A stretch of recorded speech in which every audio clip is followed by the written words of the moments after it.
Hello guys, collective reading tayo ngayon. Tingnan natin kung anong mensahe para sa'yo. Be open-minded po, hindi po halos lahat makaka-resonate.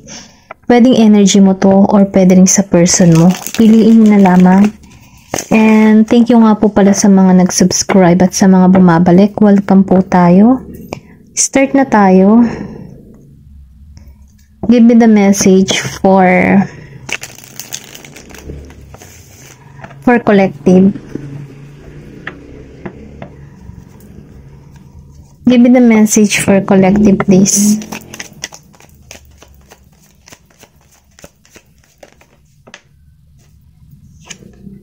Meron ditong the Tower reverse.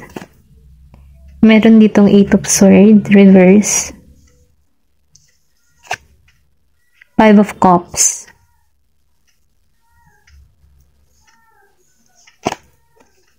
Meron ditong Ten of Wands. Okay? Meron ako nakikita dito na Gemini, Aquarius, and Libra. Then, Scorpio, Cancer, and Pisces. Then, Aries, Leo, Sagittarius. Okay, ito lang yung nakikita ko dito. Pwedeng ikaw ito or pwede rin yung person mo. Okay? Ito lang yung nakikita ko. Nakikita ko dito yung the Tower reverse. Meron ditong nakakaramdam na hindi siya malaya sa sitwasyon. Pwedeng bago pa lang ito. Sariwa pa.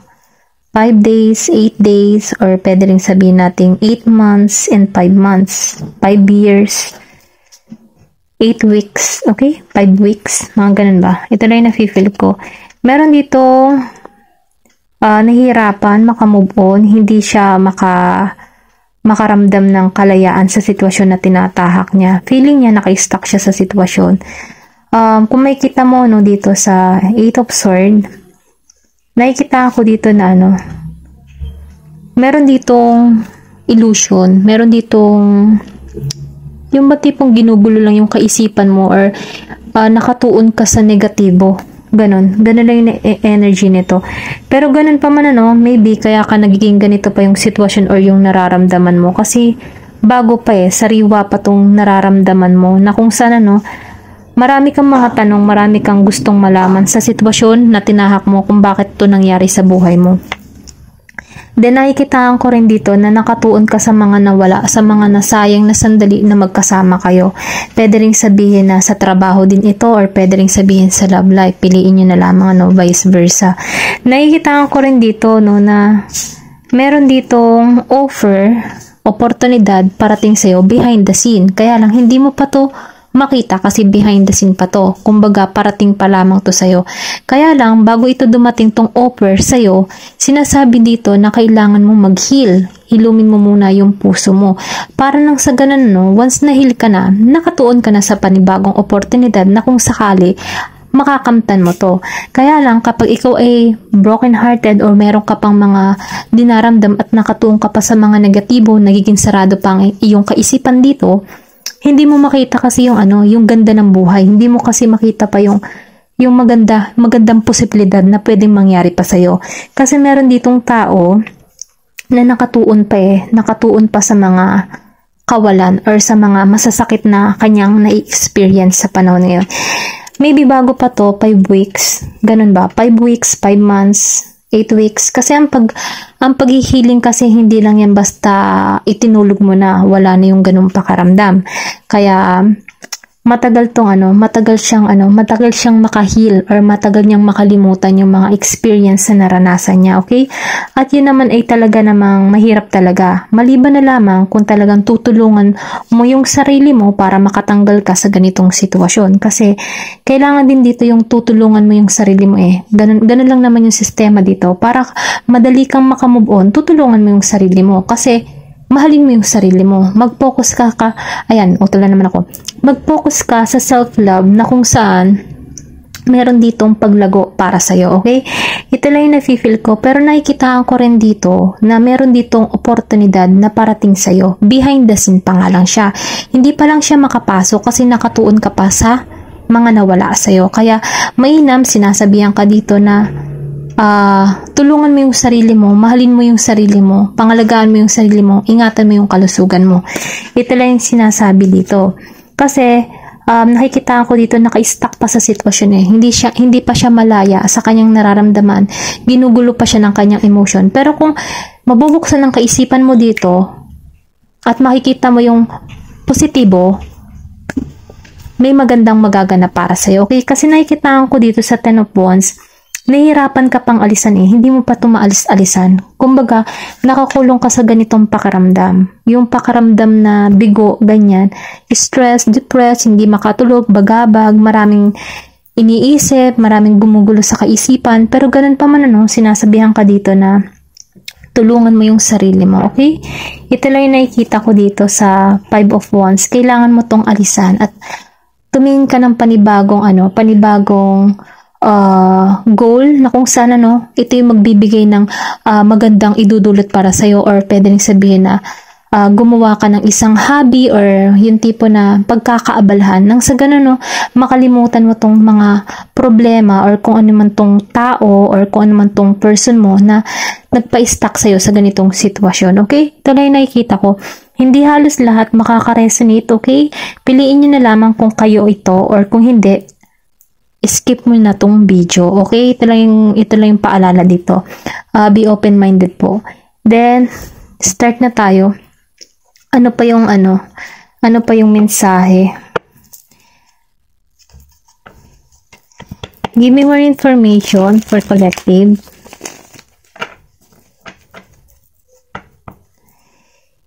Give me more information for collective, please.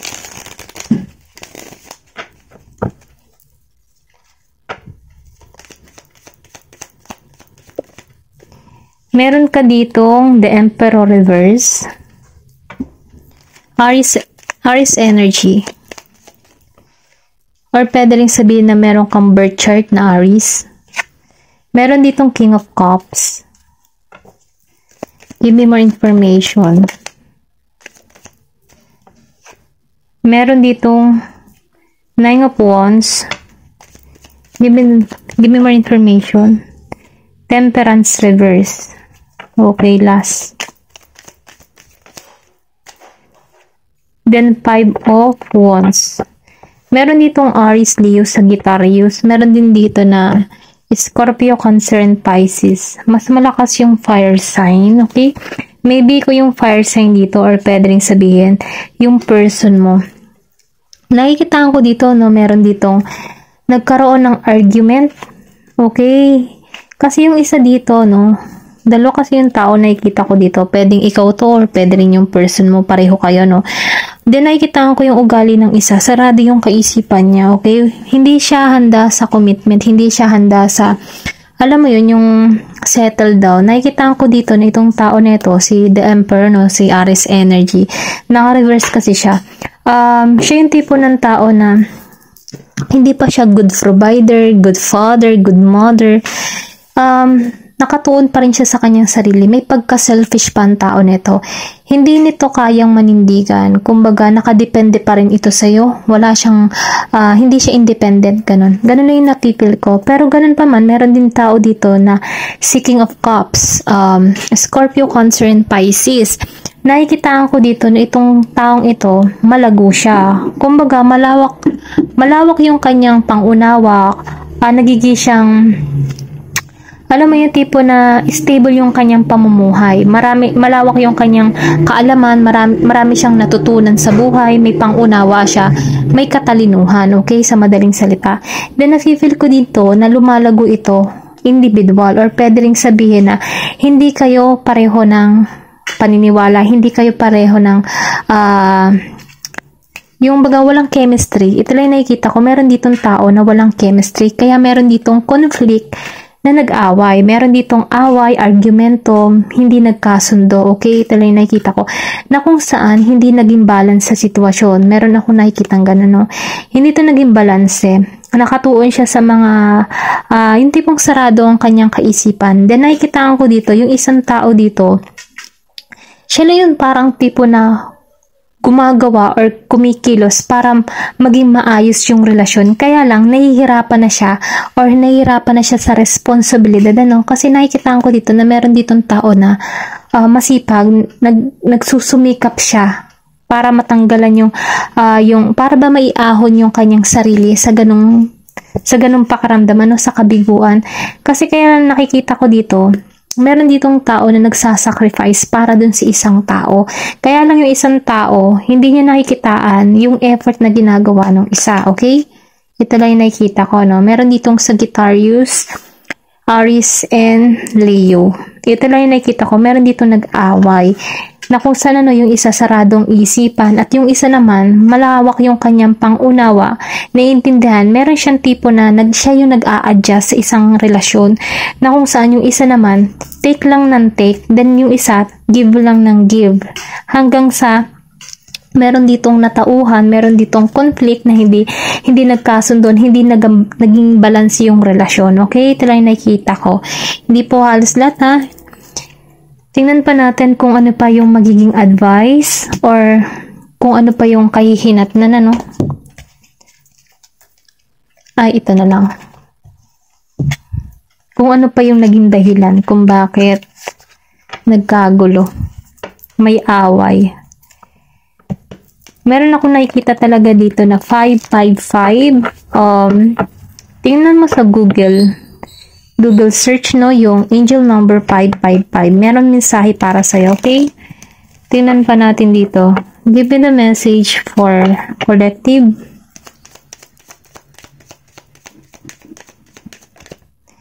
Meron ditong addiction, okay? Meron dito isa addiction, meron ditong obsession. Sabihin natin naka-codependent. Yung sinabi ko kanina, naka-codependent siya. Hindi siya independent, ano, dumidepende lang siya sa sasabihin ng isa, ganon. Meron ditong ganon tao na kung saan, ano, parang humahanap siya ng ano, pag-ibig dun sa isa, kasi yung isa lang yung nag-e-effort dito. Kaya lang nag-ano to eh, kumbaga nagkaroon na siya ng, nahirapan na siya sa sitwasyon, parang gusto niya ng sukuan, or pwede ring sabihin na nahihirapan ka, pero nahihirapan kang alisan, nananatili ka, nagsasacrifice ka, yung tipong nagiging kang martyr, ganun, sa sitwasyon na meron kayo. Kasi meron ditong taong ganun, meron ditong kiss on a ring, meron ditong ano, sinasabi dito, no, na meron ditong parating, or pwede ring sabihin na nasa iyo yung desisyon kung sino ka man, ano, meron kang desisyon na gagawin, maraming option na parating sa'yo, okay? Then nakikita ko rin dito, no, meron ditong tao na yung tipo na hindi siya, ano, dun sa isa niyang partner, hindi siya naging consistent, kumbaga, yung tipo na inilagay lamang siya sa one night stand, yung tipong hindi talaga pang long term, okay? Merong ganun energy dito. Meron ditong naka-experience na ginawa lang siyang one night stand, nilagay sa third party, or pwede rin sabihin na hindi matatag yung relasyon. Ganun. Give me more information.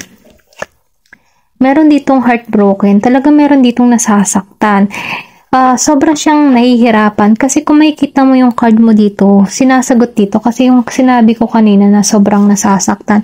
Meron ditong nakatuon sa pagkawala sa mga nawala sa kanya.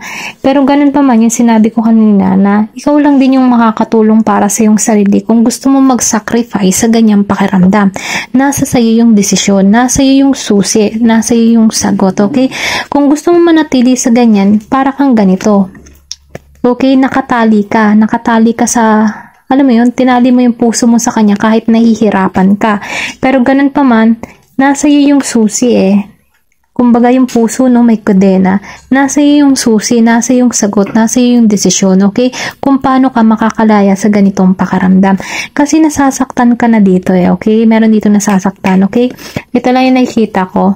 Pero ganun pa man, ano, kahit nasasaktan ka dito, meron akong nakikita dito na butterfly, ano? Kumbaga, sundin mo yung inner voice mo, yung guidance mo. Kasi nakikita ko dito na may meron transformation na mangyayari at magaganap sa'yo, okay? Kailangan mo lang dito na tulungan yung sarili. Kung sino man to, no, yung nakikita ko dito na nasasaktan, Meron ditong I like you. Meron ditong new beginning, new love na parating sa'yo. Someone's like you. Sabihin natin na meron ditong gustong makipagkilala sa'yo or gustong dumating sa buhay mo, no? Kaya lang, hindi to makarating kasi nakikitaan ko dito na meron ditong offer. Pwede rin sabihin offer of love, offer opportunity yung parating sa'yo. Kaya lang, hindi mo to mapansin kasi nakatuon ka pa sa mga nawala para sa'yo. Nakatuon ka pa sa sakit. Maybe, fresh pa nga kaya nasasaktan ka. Okay? Pero nakikitaan ko dito na may new love na parating sa'yo. Give me more information. Meron ditong paradise. Sinasabi dito, no, na magiging kang masaya in the near future. Meron ditong happiness. Ayan, naging matigas na yung happiness. Okay, meron ditong happiness. Okay, may happiness dito na kung saan magkakaroon kayo ng enjoy each other. Magiging kayong masaya sa bawat isa. Ito lang yung nakikita ko at ito yung gusto mo mangyari. Meron ditong paradise na kung saan equal and balance yung relasyon na ito yung talagang gusto mong maganap sa buhay mo. Okay? Then, meron ditong engagement ring. So, lumabas meron talagang nakatadhana or meron talagang ibibigay sa'yo si God, si Jesus, or universe, kung ano man yung the highest. Pero nakikita ko dito si Holy Father, meron dito talagang ibibigay, ipagkakaloob sa'yo. Okay? Kahit marami kang naranasan ditong pagsubok or sakit, meron niyang magandang kahihinatnan. Okay? Kumbaga, nafe-feel ko dito na sinubo ka dito para mas maging matatag ka bilang isang individual. Mas matulungan mo ang sarili mo or mahanap mo na mali yung maging codependent, yung mali yung maging yung isa lang yung nagmamahal. Okay? Kaya tinuturuan ka dito na makita mo yung halaga mo bilang isang tao. Ito lang yung nakikita ko kasi meron ditong promise na parating sa'yo, Meron ditong engagement, commitment, eternity. Okay? Nakalagay dito, eternity and completion union. May pagkikita or sabihin natin na makikita mo or makikita ka ng taong karapat-dapat para sa'yo. Tingnan pa natin kung ano pa yung mga mensahe, kung ano yung pinaka-guide. Give me more information.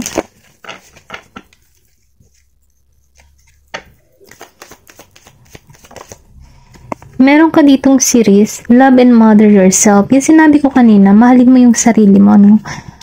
Ito yung sinasabi, tinutugon ka dito, mahalin mo yung sarili mo. Then, meron ditong transformation. Yung din sinabi ko kanina, magkakaroon ka dito ng transformation. Diba? Confirmation.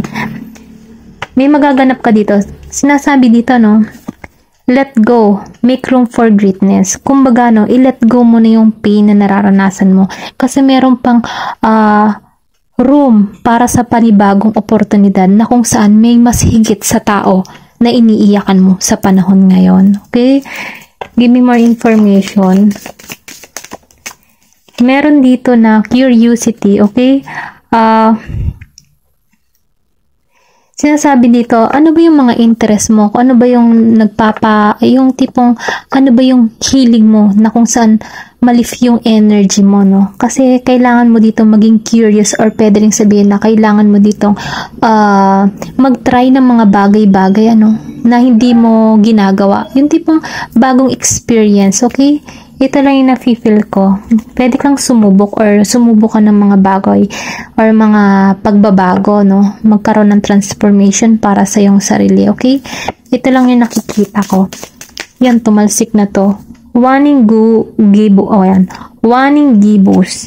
So, sinasabi dito, na darating yung araw na bibilangin mo na lang yung mga blessing na dumadating sa buhay mo. Bibilangin mo yung mga biyaya na makakamtan mo, Kasi meron ditong promise na kung saan, magbibilang ka ng biyaya in the near future. Okay? Ito lang yung nafe-feel ko. Kaya, magpasalamat. Kung ikaw man ay tinanggal sa ganito, kung ikaw man ay nasasaktan, may dahilan yung mga bagay na yan kung bakit ka nasasaktan. Kasi, meron diyang for eternal happiness na naghihintay sa'yo. Okay? Ito lang yung nararamdaman ko. Give me more information. Meron ditong lunar eclipse. So, meron na naman magbubukas na pintuan para sa'yo. Na kung saan, sinasabi dito na tinanggal ka dito kasi meron ibibigay sa'yo si God na mas bago, na mag-o-open yung pintuan ng oportunidad, pintuan ng pag-ibig na kung saan hindi pong mapapabuti ka, okay? Ito rin na-feel ko, kung makikita mo yung hagdan, dito sa loob may mga between, na kung saan meron diyang tagumpay, mapapabuti ka. Kaya wag mo nang ituon yung sarili mo sa negatibo. Tulungan mo yung sarili mong maalisan kasi ikaw din yung susi para matulungan yung sarili mo. Okay? Ito lang po yung nakikita ko, no? Thank you for watching and love and peace. Thank you for watching Glow and Peace.